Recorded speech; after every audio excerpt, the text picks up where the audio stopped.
Today I'm joined by Dr. Mike T. Nelson, Extreme Human Performance Specialist. Dr. Mike is the go-to in the fitness industry for everything heart rate variability, HRV, and metabolic flexibility, carbs, fats, energy systems, all that fun stuff. So we explore a little bit of those in this episode, as well as deep dive into the new book coming out, Triphasic Training II, which he co-authored with Cal Dietz. This is an awesome episode. How much protein to eat, how to prevent heat-related injuries in training during the summer, and then some specifics on how to adjust the triphasic training for high school athletes if we don't have all those amazing gimmicks, spotters, overloads, all the crazy tools that we see out there with triphasic training. This episode of Captains Coaches Podcast is brought to you by the program Old Bull. For a 7-day free trial, click the link in the show notes. This is an efficient and effective strength and conditioning program where you choose your own adventure and workouts. This is tailored to combine not only your physical development, but also your personal and leadership development skills. Every single day, I include a huddle in there to work on self-leadership that you can bring to your office, your team, or your family. Click the link in the show notes for a 7-day free trial. Without further ado, let's hand it off to Dr. Mike T. Nelson. Ready, break.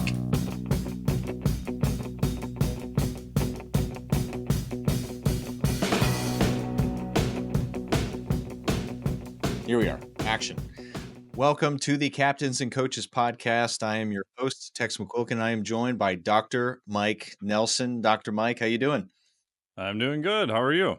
Doing well, man. I appreciate you taking the time to join me on the podcast. You're a very busy man in the middle of 3 books right now.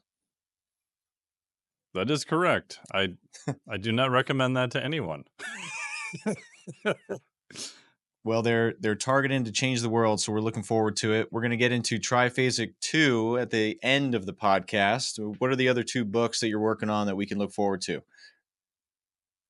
Yeah, the other one after that is a book that I've done with my friends Dean and Jeb. You probably know Jeb Stewart Johnson. And it's basically the idea of a high flux rate. Mm-hmm. And the easiest way to equate more calories coming in and more calories coming out of the system, that if you can push both of those up, you'll get better and faster adaptations. And the primary method we're doing that is just by promoting simple walking. So very easy intervention. You don't have to need any equipment. Most everybody can do it. And just showing a fair amount of data of, how many steps do you need to be, where you're at, how society's kind of changed over time. And then the other book is on metabolic flexibility, which we'll talk a little bit about today. Mm-hmm. It's more for, I'd say, intermediate consumers, not necessarily coaches. So the different 8 interventions that people can do to increase their metabolic flexibility, which will help them with their ability to perform and improve their body composition and also improve their health all at the same time. And that's exactly where I want to start. So a lot of coaching is modeling. So looking the part, acting the part, and with some simple understanding of metabolic flexibility, these are tools and tricks where I'm not going to call them biohacks because that's for hacks. Simple tools and tricks that coaches can apply to then look the part and really get the most out of their training. So let's start with there. What's a general overview of metabolic flexibility, and then we'll get into the energy systems. Sure. So the 3 basic pillars of metabolic flexibility are on the sort of, you think of fuel usage, like where you're getting your calories from. On the right hand of the spectrum, like if you imagine a kind of a barbell loaded model, you have carbohydrate metabolism. So real simply, how well can your body use and process carbohydrates? On the other end of the spectrum, say the left side, you have how well can your body use and process fats. These could be dietary fats that you're consuming from food. This could also be stored body fat, just like carbohydrates. Could be carbohydrates you consume. They could be stored in the form of what they call muscle glycogen or liver glycogen, just simply stored carbohydrates in the body. And then the third component is how fast you can switch back and forth between the use of carbs to the use of fat back to the use of carbs in terms of just the timing. For example, if you go to the gym, you're going to do a heavy weight training session. Your preferred fuel source for that is going to be carbohydrates. But once you're done with that session, the preferred fuel actually switches pretty fast to fat metabolism. So the third pillar of metabolic flexibility is how fast can you switch back and forth between the use of fats and the use of carbohydrates as fuels. That is a simple approach. And so now a big theme in the world of fitness is calories in and calories out. So does this support that simple thinking, or do we now get a little bit more advanced? Yeah, it's a good question. So I get interesting emails from people sometimes who are like, "Oh, but you didn't say the whole podcast was about calories in, calories out, so therefore you don't believe in that." It's like, no, I'm saying that yes, you definitely need to take care of your calories. Calories in, calories out still works. Like, trust me, I did. My master's was in mechanical engineering, so I had to suffer through thermodynamics 1, thermodynamics 2, heat transfer. Like, I got beat over the head with all of these concepts, and there's no violation of the laws of physics. So calories in, calories out still works. That's still a thing. However, then once we're on agreement of that, where you get your calories from and how you get your calories is obviously going to matter, right? You could argue that, well, I'll just get all my calories from, Skittles, Ho Ho's, and Twinkies versus, whole foods and vegetables and fruits and rice and protein and that type of thing.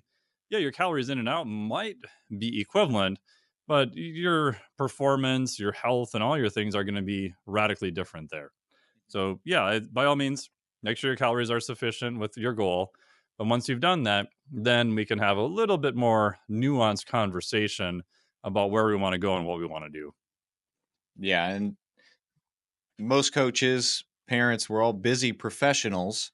So then where we get our calories really starts to matter. So as we age, does this the Twinkies, the ho ho, does that affect us differently?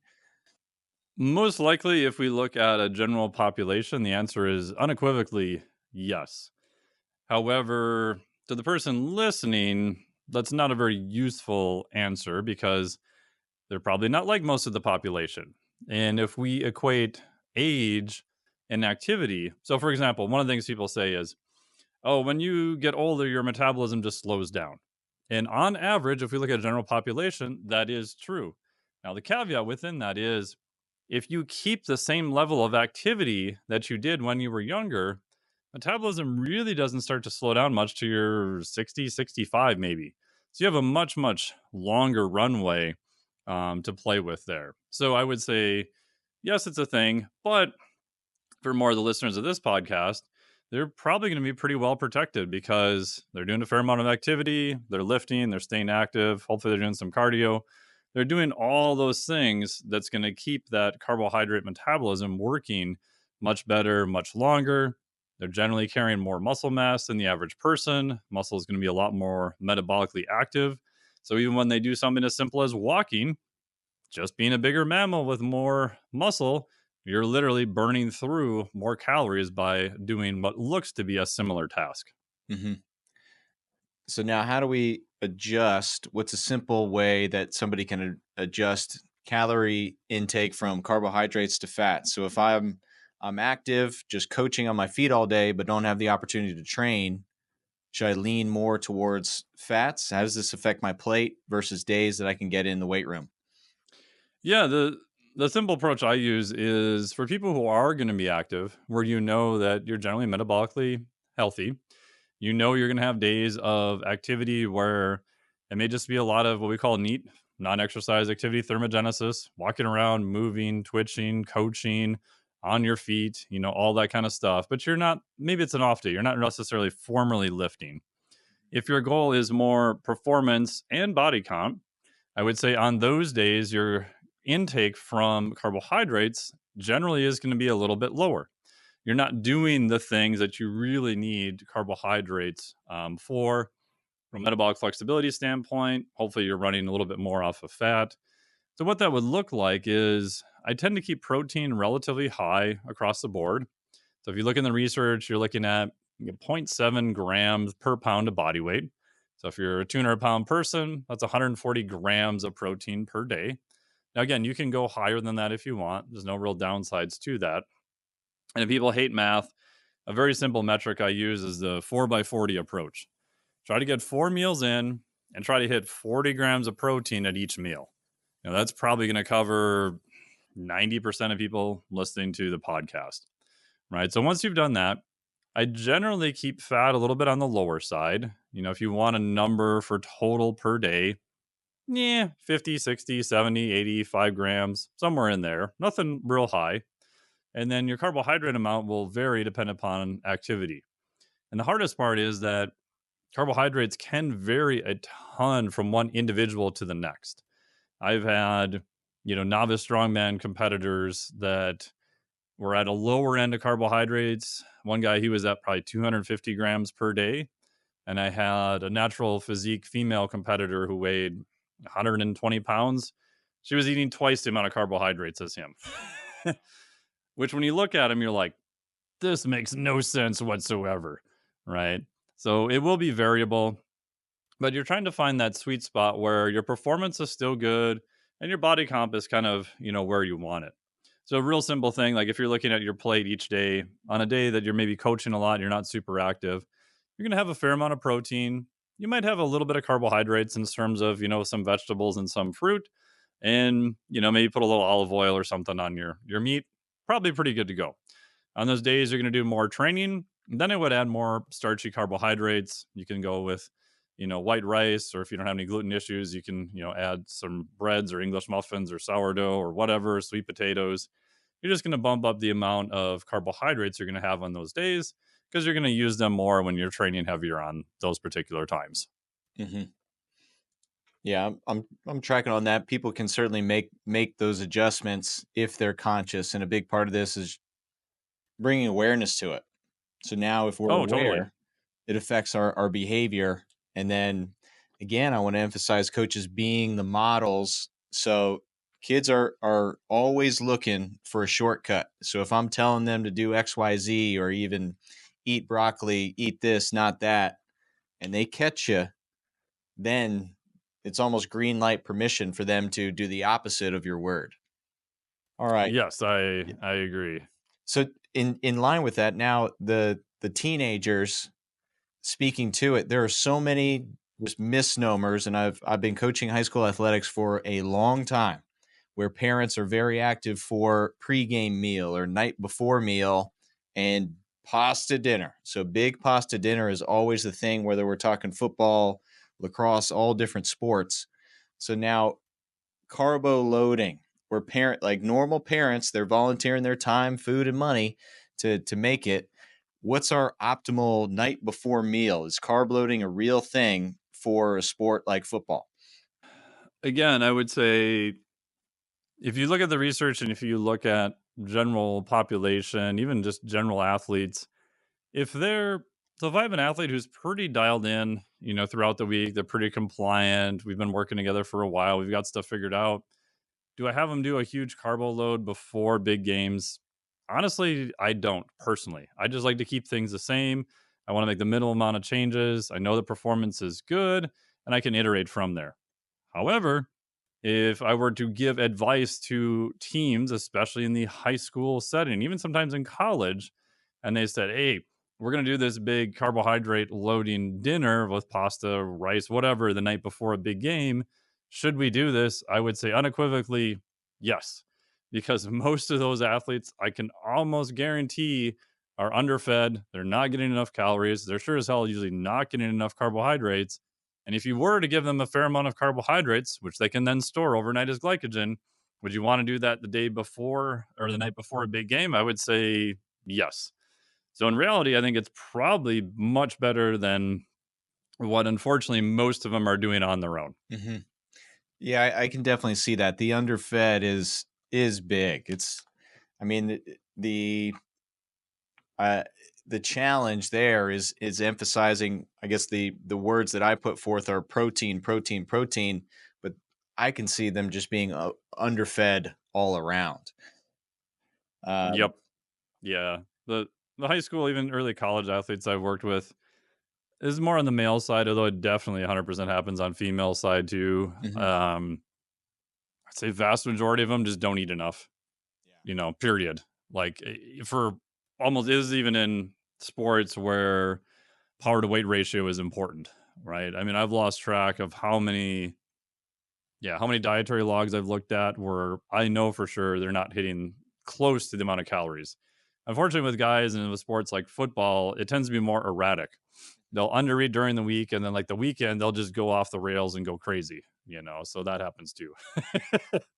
Yeah, when I was at the college level with football, there'd be one access door into the weight room and then a dietitian waiting there, and it's always check in body weight. So check in, Yep. weigh yourself, and then this is multiple reasons during the summer, especially hydration levels, just being Yep. in Texas being hot as hell.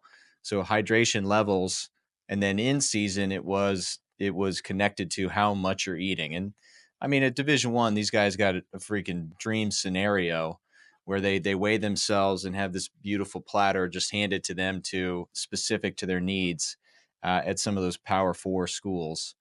So Yep. it's everyone else we're worried about. Just freaking go to the calf and load up. Yeah, exactly. And like you mentioned, I just use daily body weight for almost all my clients. It's cheap, it's easy to do. Just get up in the morning, use the bathroom, whatever, hop on the scale. Most scales now will auto log it into a system. Like almost all my clients are remote.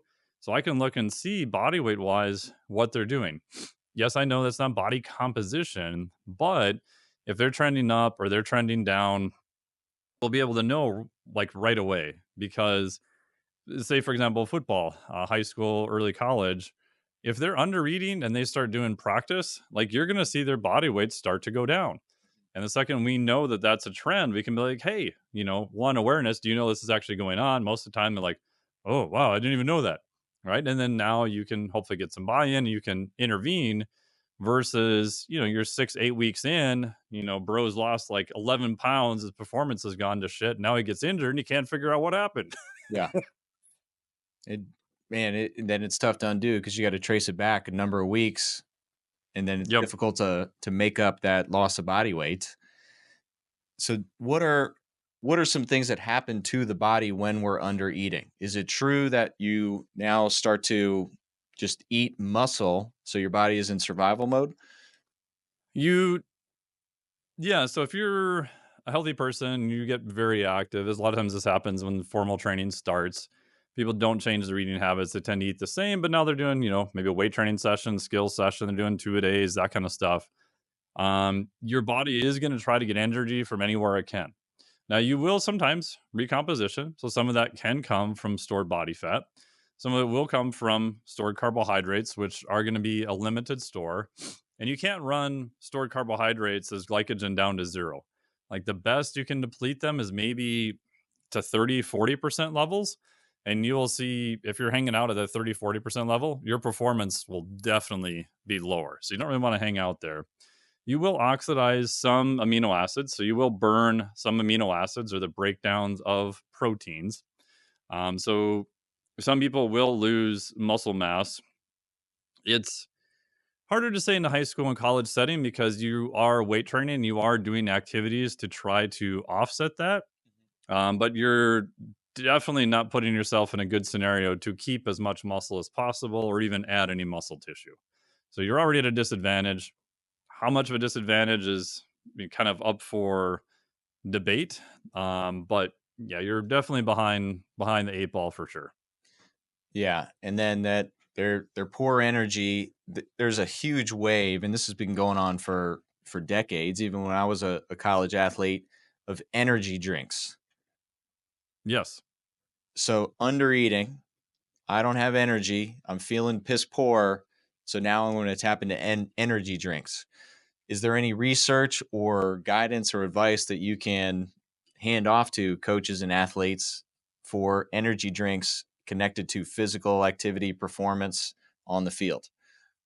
There's mixed research. So some of the research I did for my PhD was actually on energy drinks. So I did look at Monster Energy drink in terms of performance, cycle time to exhaustion, HRV, resting heart rate. What we saw is that heart rate went up a little bit. HRV in an acute setting didn't change much. And it was kind of mixed if it really enhanced performance or not. The main, what they call it, ergogenic aid, or the thing that's increasing performance there, is going to be caffeine. That's by far and away the top one. So at a high enough dose, we do know that caffeine does pretty reliably increase performance. Now, the downside is it also has a cost.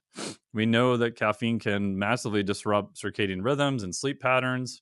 So, depending upon what time you're using it, especially if you've got evening practices or that type of thing, what I usually see in people is, Bob's not fed enough and he's tired. So it's 4 p.m. He's got to do his second, training session of the day. He's going to grab, a huge energy drink. He's going to drink that before. Feels pretty good, makes it through whatever practice.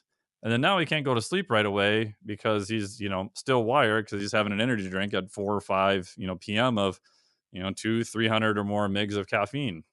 And then he feels tired the next day because he slept worse shit. And then the cycle just kind of sort of repeats itself again.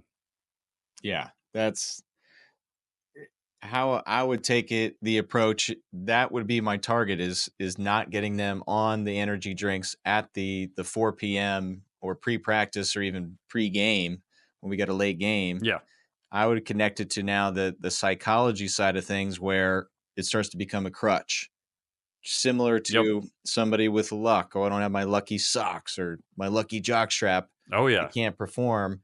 Now it's I need the energy drink. I need that. So almost acting like it's a crutch, a drug for them, and telling them that they don't need it. If they do need caffeine, here's espresso.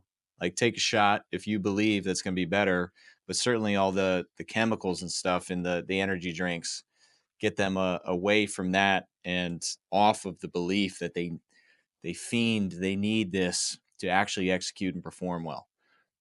Yeah. And most of the time, I don't know if we can say energy drinks are necessarily bad per se, but they're definitely not replacing the carbohydrates. They're not a source of protein. They're a very poor source of electrolytes.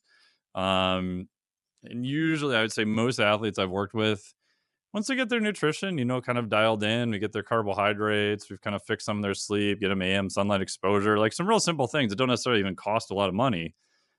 In almost every case, their use of energy drinks drastically goes down by their own selection, which is kind of what I want. They're like, oh, I don't really feel the need for this. Oh, wow, my sleep is so much better. And then on the rare occasions they do have one, they're like, oh my God, my sleep was all messed up that night. And I forgot how crappy I feel the next morning. And so then they'll kind of self select away from them again, which is exactly what I want. Cause obviously I'm not going to be there yelling at them the whole time or whatever. You want them to be, adult enough and have the better experiences so that they're intrinsically just making better decisions on a day by day basis. Yeah, and so that aim is increasing that self-awareness. So when you start to work with clients for the first time, what are some markers to increase awareness that then effectively gains buy-in for your guidance? Yeah, if I were to go back in time, I'd say the biggest mistake I made was assuming I would tell an athlete to do something and they do it. I just assumed I'm like, bro, like you hired me, you're paying me a lot of money. Like I'm assuming you're gonna do the thing. And then I fastly realized, of course, right away that no, even at the elite level, that doesn't always happen. Again, there's obviously exceptions to that. Um, and so the biggest thing that helped me was okay, instead of me just telling you what to do, can I do something where you have a higher level of awareness now and you're going to ask me what to do? Mhm. So, for example, real simple thing. I just want you to log all your nutrition, ideally for 7 days. But hell, even give me 3 days. I'll take 3 days. And then instead of me looking at it, telling you what to do, I'm going to flip it and be like, hey, all right, cool. What did you learn during this 3 day experiment of logging your food? And they might look at it and they go, oh, wow, I don't really get a lot of protein. Oh, okay, cool. Do you think eating more protein would help you in your, football practice, adding more muscle, being able to recover faster? Yeah, I think it would. All right, cool. Well, what kind of protein do you like? I don't know. I guess I could eat chicken or maybe add a protein shake. Cool. All right. And then I will just basically just walk them through what they would do instead of me saying, okay, you need X amount of protein, you need to eat tilapia before every game or whatever the hell the thing is. Yeah. Even with stress, I do this with HRV all the time in sleep. They'll do HRV, which is a marker of stress, and they'll log their sleep, which could just simply be what time did you go to bed? What time did you get up? Like, you don't need anything super fancy. And I'll send them a graph of their stress level going bonkers and their sleep just plummeting. So you'll basically see stress going up, time in bed going down. I'll literally just graph this on Excel really crudely and send it to them and be like, hey, what do you think is going on here?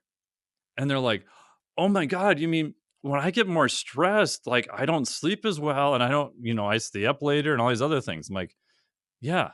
So, is that something you'd wanna work on?" "Oh, yeah, yeah, okay, cool, yeah, I get it." So I try to make everything I call just the awareness game. Like, how can I make them more aware of what they're doing? Because it's a weird thing, especially with nutrition, because if you ask someone what they ate yesterday, they can rattle off a whole bunch of things. But we know that recall isn't like super accurate, and just getting them to be more conscious of what they're doing and then asking them, okay, I have some ideas. I've seen this before. What do you think is going on? And then just guiding them through that in terms of behavior change makes a huge difference. Yeah, that's a great place to start. And then, I mean, the beauty of a team, now we can make connections to roommates or same positions, and they can start to Yes. hold each other accountable if we're aiming again, create that awareness. We're educating versus shaming, condoning, or yeah, I mean, any other practices that definitely don't work when it comes to adherence. Uh, yeah, Yeah. that's great. And one of the big things I heard from a friend of mine, she was a Olympic downhill skier, and she was starting this years ago, gotten into HRV, and I was talking to her about it, and I was asking her, I'm like, well, how do you get like your clients to like, especially more on the elite level, how do you get them to relax and just like do recovery stuff? This is back 10 years ago before recovery was really an in vogue thing because they just want to train more. They just want to do more all the time. Like, bro, if I could just do more, I'll win. And she's like, well, I just have them compete now in recovery. So she would have little competitions of, did you get in, did you hit your macros? Did you hit your micros? Are you doing this, whatever you pick for recovery? Are you doing some breath work? And then she would monitor their HRV and she would have it be kind of a little bit of a competition. So like it's not a perfect solution, but because these athletes are so hyper competitive to begin with, at least they're doing more of the things that are going to help them instead of just more stimulus, more training all the time. Yes, and with HRV, it gives you green light, yellow light, red light, more or less. Am I summarizing that pretty basic? Yep. So most systems on HRV is just a measurement you take first thing in the morning. Some things like Aura will give you a measurement overnight or Garmin. And then most of the systems will equate it to, like you said, a traffic light. Green meaning, hey, your stress levels are pretty good. Don't make any changes. Amber or yellow. Yeah, you're looking a little bit more stressed. Like, yeah, kind of watch out. And then red would be like, ooh, probably do something completely different. And that can be useful too. You do have to know the system. You do have to know the pros and cons of how it's being measured, all those kind of things. But again, back to awareness, the thing I like the most about HRV is you're not telling someone not to train. You're just showing them here's the cost of all of your behaviors. So, for example, if I know a client is prone to go out drinking with the boys on Friday night, hmm, I may have them do an HRV measurement, especially Saturday morning. And Saturday morning may be a heavy squat or deadlift session, right? Because I'm going to purposely put that in a position where they're going to pay a higher cost for going out, right? And I want them to be aware of that. So I want a physiologic measure that they can't argue with me about. And then I also kind of want them to feel what it sucks to do a few of those sessions hungover. And then you get to decide as the athlete, hey, was that Friday night worth it or not? I'm not going to tell you what to do or what not to do. I have a lot of suggestions, but I'm going to rig the deck in every possible manner to try to get the outcome I want without just yelling at you to do what I want. That's high level coaching. Yeah, that's the essence of coaching, right? I mean, it's the same idea. Yeah, and in line with that, seeing the green, the amber, the red. Now on game days, if I see red, is that detrimental to performance, do you think, or is that a mental game that we need to prepare them way in advance for? Yeah, it's definitely the latter. I mean, that's other than I'm not using HRV to tell me how to coach people. Is usually the main email I get from coaches. Usually followed closely by, well, what if the athlete's red the day before a big game and then just mentally they just tank, and so I'm never going to measure HRV because that might happen.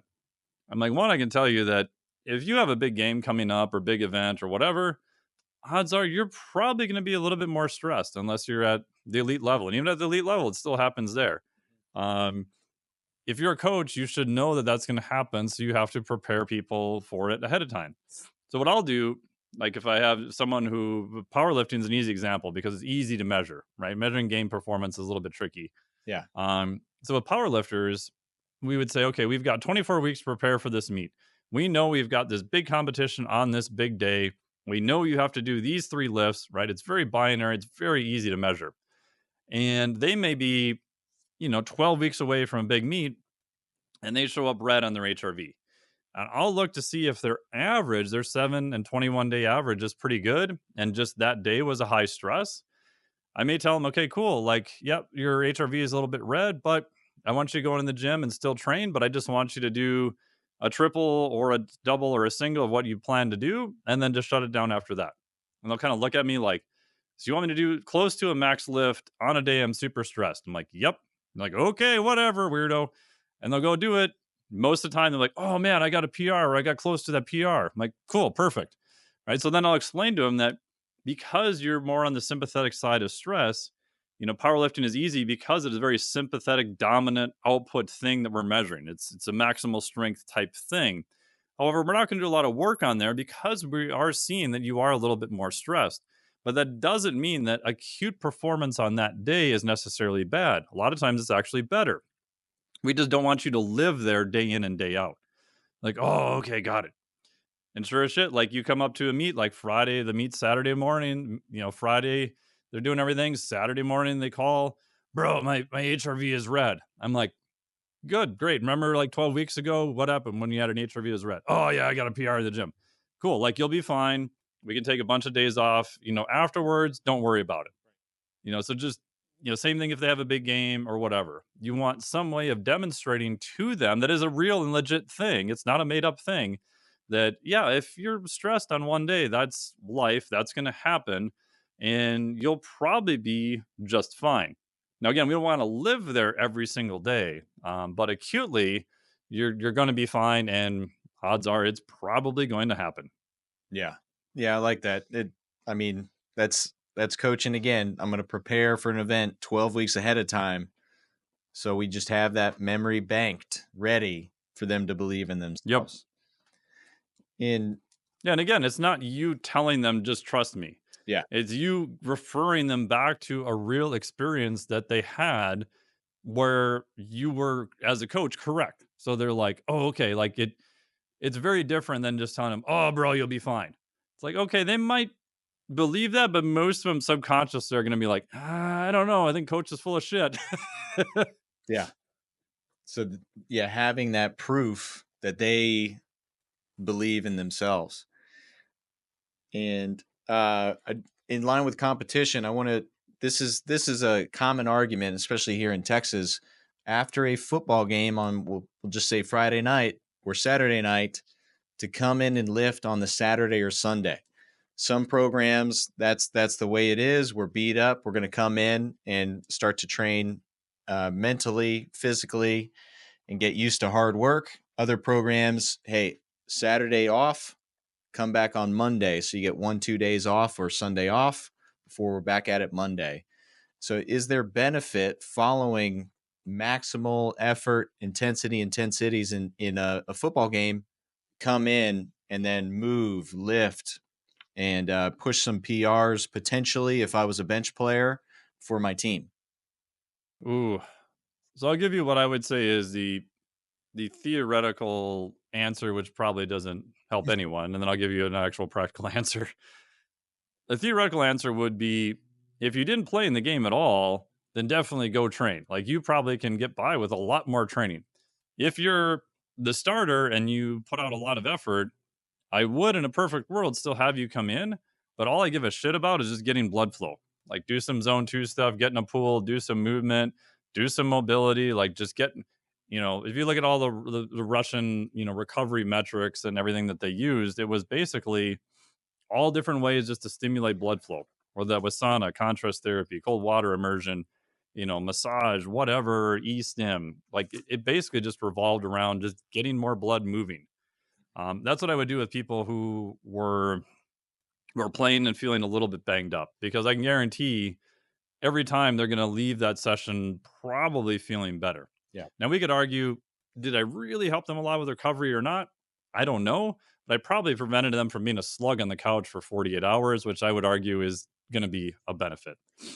The reality is you may not be able to split the team that way. So I would go more by, do they need more general recovery, i.e. their work ethic is pretty good and they'll just kind of do whatever we want? I would probably just have a nice, easy, moderate session for everyone if I can't split them. If they're doing pretty good and they're just all beat up and mentally the thought of doing anything extra is just not there, then I may just give them the day off. So I mean, I guess I would probably more decide based on the psychology than actual physiology, to be honest. Yeah, how I've managed that in the past, two different approaches.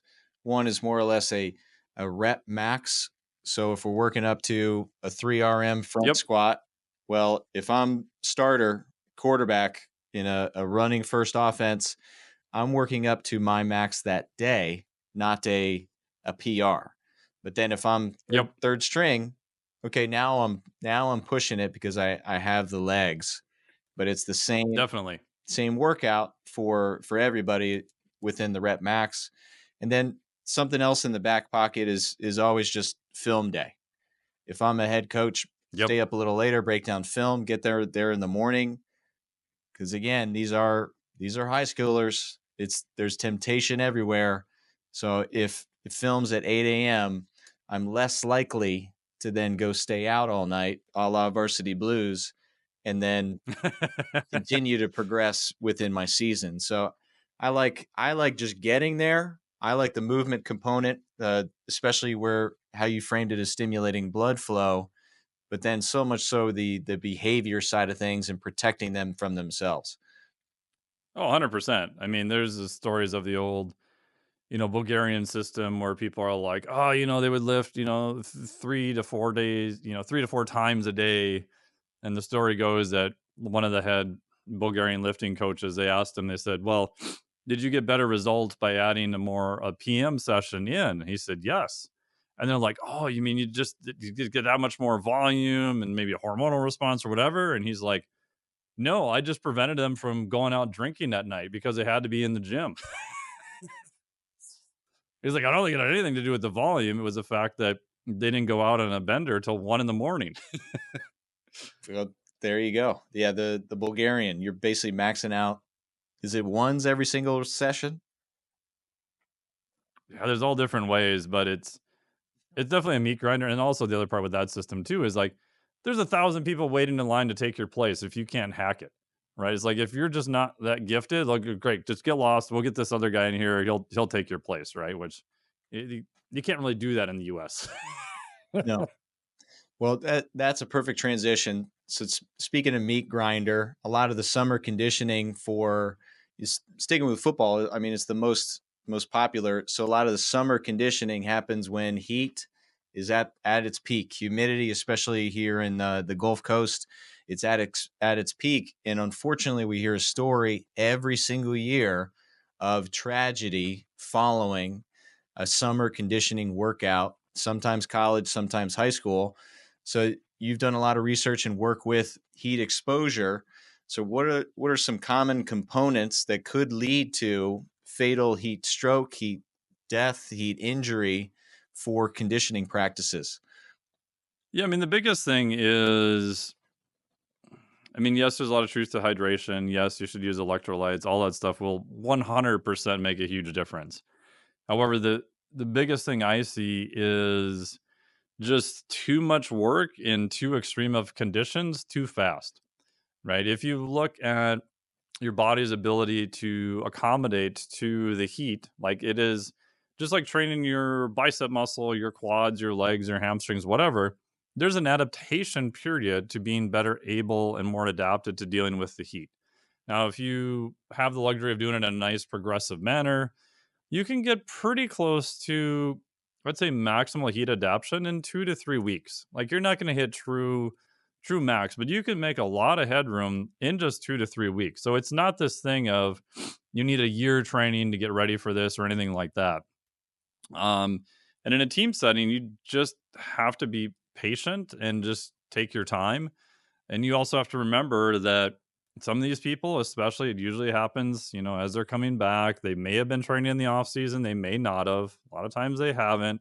You're sticking a bunch of pads on them, which is going to prevent, loss of heat and perspiration. It's going to get blocked and convection, and you're just limiting how well they can transfer heat off to begin with. They're probably not adapted to those conditions yet. And unfortunately, there's people who just push that too hard, and you can die from heat stroke. And the other part that people forget too is that the body is super interesting, meaning that if you're very progressive, just like lifting, you can get some pretty good adaptations. But if you go too far and you push them too far and too soon, and you start having issues, you can actually, I don't know if I'd use the word damage, but you can take the gain of how sensitive they are to heat and you can crank that to like 10, where they become hypersensitive to heat in a very negative way. And I've seen that happen in several people where, luckily they didn't die, but they got pretty damn close to it. And now any level of heat, they are extremely intolerant of, right? Because their body is saying, hey, we almost died from this heat thing. So we're going to take this gain, we're going to crank it. So we become so sensitive to this that we're going to build in this big safety, this buffer margin so that we can't get close to it again. And unfortunately, that's absolutely horrible for performance. Now, I think you could probably train around that. You can probably get out of it. We've done that with a couple athletes, but that's a long, many month, many year process. So again, there's obviously a safety issue with it. More hydration. Definitely include electrolytes. Mhm. We don't see this as much now, but Boston Marathon used to be, unfortunately, an example of people dying from what's called hyponatremia. So you drink so much fluid that you actually lose sodium.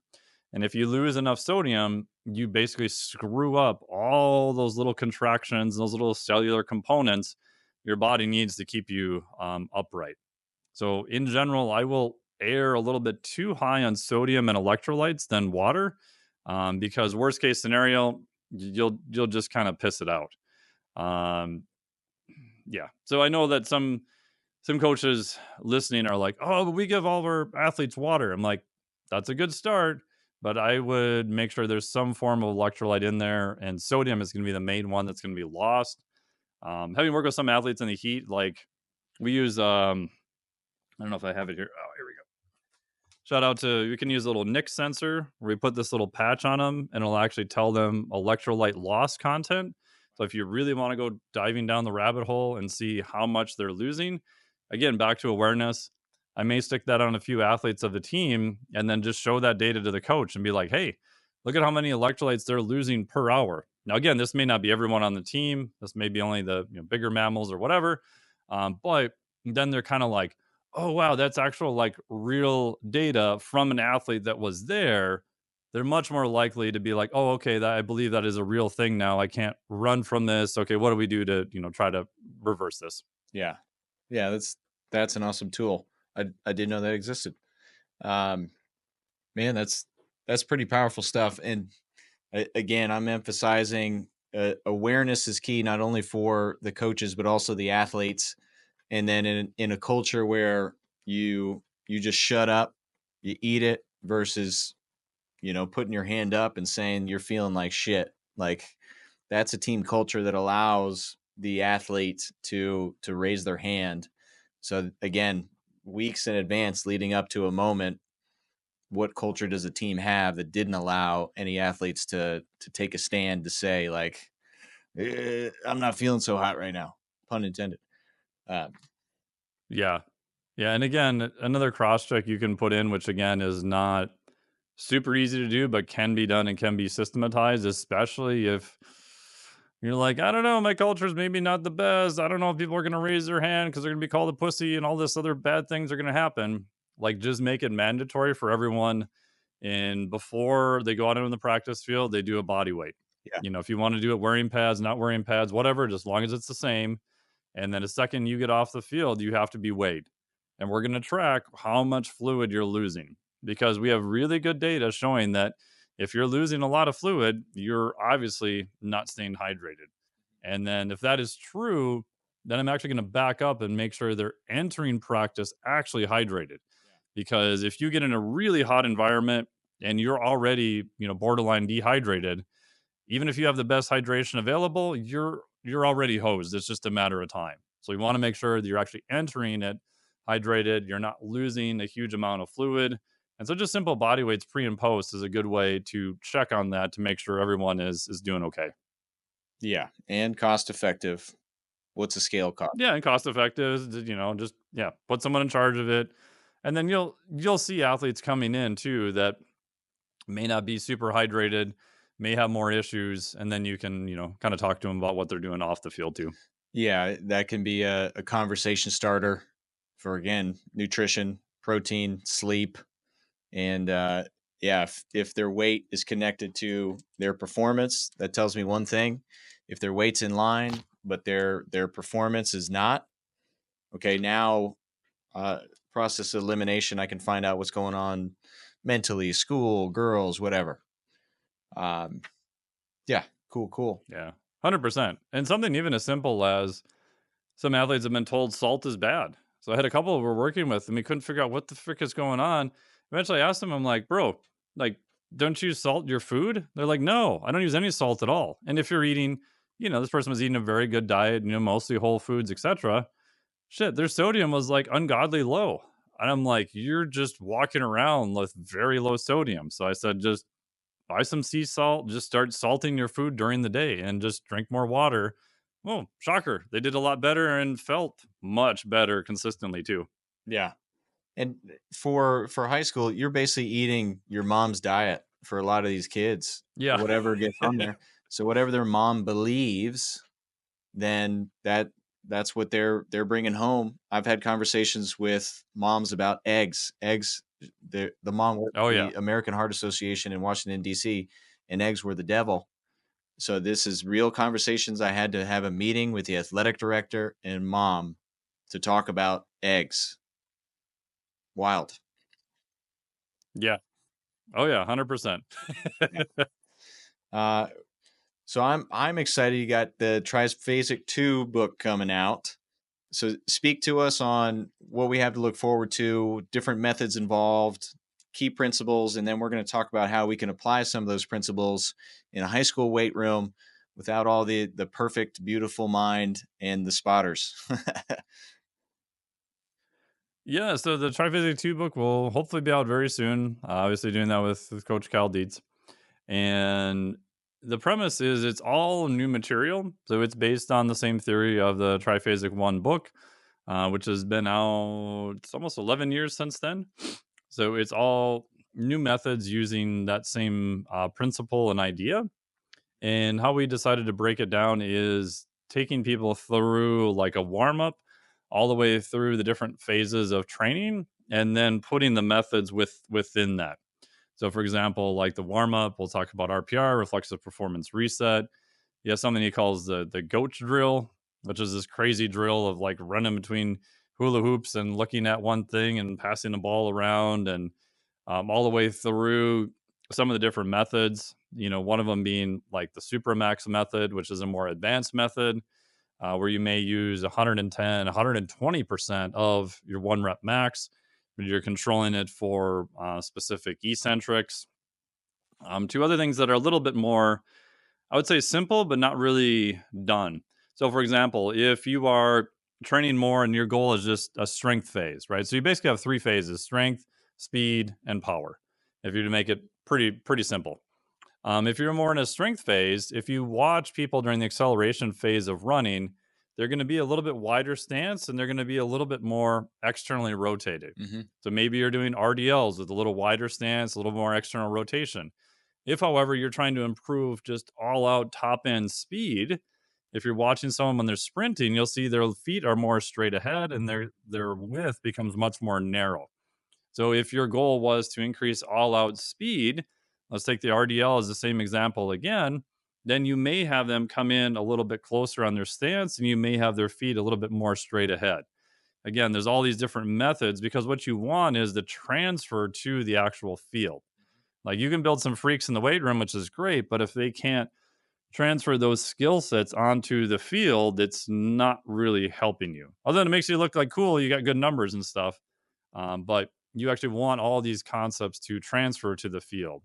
So the book is designed to give you new training methods, but the ultimate goal is to have all these methods transfer from the weight room to the field for performance. Yeah, that's awesome, and that's the goal of training, right? We don't want to make the strongest guys on the bench. We want to have them perform and execute and move some people around and just be awesome on the field. So now, it, with all this understanding, imagine now the weight room where 120%, where we got 50 high schoolers in there. That may not be optimal. So, what are some Yeah. tools, methods, approaches for eccentrics that we could apply? We can go in order here and start with eccentrics to apply, and then I'll share some things that I've successfully done safely for a high school. How would you approach the overload with eccentrics at that high school level? I mean, obviously, you want to grade it to wherever they're at. You're going to be limited probably by equipment. You may not even have racks for everybody. So I usually, from an engineering standpoint, look at, okay, what are my constraints of the system? Like how strong are they? What do I got for dumbbells? What do I got for equipment? What do I have for space? How many stations am I going to run at a time? Like what are kind of the limits? Because you have to operate and find a solution within those limits. So let's say you're pretty basic. Like you don't have a lot of, safety racks that people could be in. You've got limited equipment. A simple one you can do is like for like a hex bar deadlift or trap bar deadlift, you could do a 2 up, 1 down. And this would not even need any other spotters or any help. So let's say you're just doing 225. So you have that on the ground. You would go to the top of the lift. So you would have both feet there. So it'd be 225, let's say, for a single for your concentric phase. Mm-hmm. And then eccentric, before you do the eccentric, you would shift into like kickstand stance or B stance or split types of stance. And then you would take 4, 5, 6 seconds to lower it to the ground.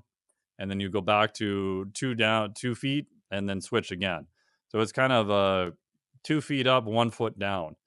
And then you're getting a high amount of eccentric overload on the way down on that eccentric. But you don't need any spotters. You don't need any equipment. Obviously, if something goes wrong, you can just let go of the bar. Nothing real bad is going to happen.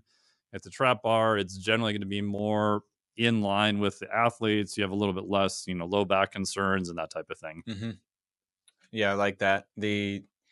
Dumbbells are definitely a go-to. In the past, I've done the staggered Sure. stance or the split, and then for the most part at this age group, grip strength is going to be the limiting factor over the legs. So we're still getting Yep. overload. I know it's not to a T of the book prescription, but still they're gaining their body awareness by an eccentric versus just taking the weights for a ride. So I like that 2 feet up, 1 foot down. I'm definitely gonna to work with that. Now, here's a battle I have constantly is with isometric phase. If outsider looking in, they see these kids not moving, it means they're not working hard. So Yep. same conversation is had with rest and during speed and sprints, but then even isometrics for the uninitiated, uh, not a good thing. So sticking with application within isometrics. Now again, what we can still use the barbell. We got the trap bar. We got dumbbells. What are a way that I can across the board allow isometrics to be applied to a big group in a group setting for training? I mean, depending on the level of the athlete, I'm a huge fan of like a Bulgarian split squat, going all the way down to the bottom where maybe your knee is just barely off the ground and just holding that position for, 5, 10, 15 seconds. It's a lot harder than people think. um, and you can play with that if you have to sell it as more athletic. You can be like, okay, so even just body weight, get down to the bottom, hold that for 6 seconds, and now I want you to accelerate out of it. Like I want you to do actually get off of the ground from that position, right? So what are you doing? You're taking all that stretch shortening cycling out of it. There's an old Australian research, I think, that said it took 5 or 6 seconds, I think, to get rid of the stretch shortening cycling on bench press. And we don't know if that applies to, other lifts or not. Maybe not. But even just holding that for 6 seconds and then having them come out of it explosively. So even if someone's watching that, you could be like, hey, would you agree athletics is getting into a position and then being able to get out of that position as fast as possible? Yeah. Okay, cool. So that's exactly what we're doing here. Hmm. Right. So you add that kind of explosive component to it. I'd say that's more or less to kind of to sell it, but it is a real thing that you're training. And if you want more emphasis on the musculature, that'll be a way to shift that emphasis more to the musculature than the soft tissue elasticity portion. Yeah, I like that too. Just wrote down some fast notes that came to me that I can apply. I like the even the 1 feet now in that ISO to 2 feet, so it's almost like a reverse. Yep. So now I'm catching in the speed stance, if you will. I like Yeah, that. and you can have them use light dumbbells, right? So do the eccentric, get into there, hold the dumbbells, do the isometric. Okay, now let the dumbbells go at the bottom and then go into an explosive phase. Right? If you really want to start overloading it. I like it. And then last is with the concentric. So this does take coaching if I'm introducing this to kids for the first time in the cyclical connected reps for concentric versus the 1 and 2 and 3. Yeah. I'm thinking 1 1 1. So now speak to us about the the reasoning and the purposing there for consecutive concentric versus just the single reps with a pause relaxed at the top. Yeah, I mean, if you look again at athletics, you want the ability to repeat high outputs as fast as possible. And that gets into, what is your rate limiter? Is it strength? Is it your aerobic system? Is it, whatever? But all things being equal, if you have a higher level athlete, would be someone who can repeat those high velocity, high output movements with less rest, right? So you think of American football, right? You think of the players who are better conditioned, who are more advanced, their play of quarter one versus the last play of quarter four probably doesn't look that different, right? Compared to someone who is more inexperienced, more deconditioned, not nearly as developed. Quarter one and quarter four look pretty different. Like, oh God, is that the same person? I'm not really sure, right?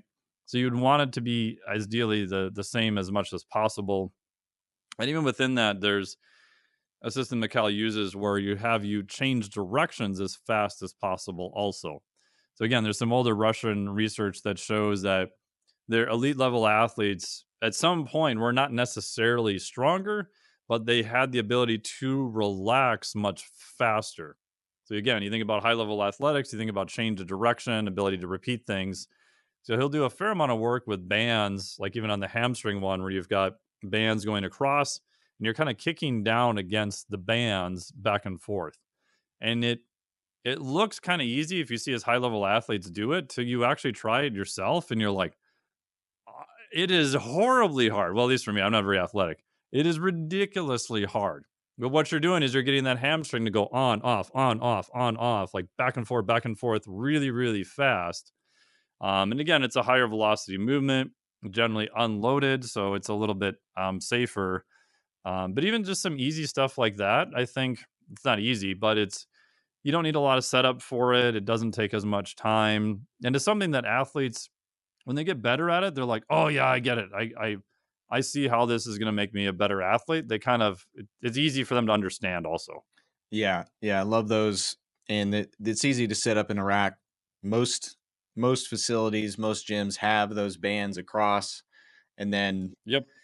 an alternative is I'm trying to remember the name. What you call it? This sit up ball. It's inflatable ball. What it's Oh, like a Swiss ball. Swiss ball. Yeah. So simple there. You just got to find a way to lock it in place and kick it there. How I've done this in the past, some success, is my partner is across from me, and he's holding a pillar or a push-up position and then squeezing that ball with the groin. So we're getting some isometric, and then his partner's going fast feet, hips up off the ground.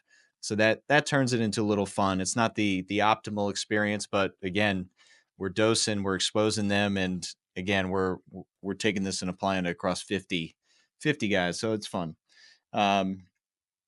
Yeah, Cool. and those things you find, transfer to the field, right? Because my biggest pet peeve at the high school setting is just there isn't a lot of thought in terms of the quality of what transfers, right? And unfortunately, you see this when they start running, different agility drills or whatever. It just turns into a bunch of people running horrible. It sounds like a herd of elephants, like hitting each other. It's just, oh yeah. It's like, oh, let's just do speed ladders again. I'm like, oh my god. Yeah, a lot of pussyfooting, and then on speed days, basically hitting your sprints however long, and then hustling back to the start of the line. And Yep. yeah, again, not your intent is there, your effort is there, but we're Yes. missing the adaptation. So there's a lot of education to be done. That's why we're here, though. Yeah. Yeah. I remember early on, like Cal was trying to explain this concept to me. He had this huge whiteboard. I'm the only one sitting in the meeting and thinking, okay, I got to put this in the book somehow. And he's drawing stuff up. He fills this whole whiteboard up for like 43 minutes. And I'm just sitting there going, how the F am I ever going to explain this to anyone who's not sitting here? And I took a little bit and I went, okay, so you're telling me the goal is to do the highest quality work first and then do more volume. And he kind of looks at me and he goes, yeah, that's right. 45 minutes in one line. Yep. That takes quality. Well, I'm looking forward to Triphasic Training II. Where can people learn more about you, follow your podcast, and continue to be empowered by your hard work? Oh, thank you so much. So for the Triphasic 2 book, it'll be on the website Triphasic 2. So triphasic and then the number 2.com. The website's not up yet, but hopefully by the time people listen to this, it will be. And then for myself, the best place is just the main website, which is miketnelson.com. I do have a podcast, which you will be on coming up, which will be great, which is a Flex Diet podcast. I have some stuff on Instagram. Most of the information I have is through the daily newsletter. So when you go to miketnelson.com, there'll be a little area for newsletter. So you can sign up to there. It's free. And then everything about, performance, body comp, like trying to get better on, both of those without destroying your health. We've got lots of great info there. And yeah, sign up to the newsletter and tell me you heard me on this podcast, and I'll send you a free gift there. Just hit reply and yeah, let me know. Thank you so much. I appreciate it. Yeah, I'll definitely include that in the show notes. Get some cred here. All right, Dr. Mike, it's been great, man. I appreciate your time, the education, and again, simplifying it so people can wrap their head around it and then go apply it. That's what it's all about. Yes, thank you so much. I really appreciate it. Cool. All right, man. Appreciate you. We'll talk soon.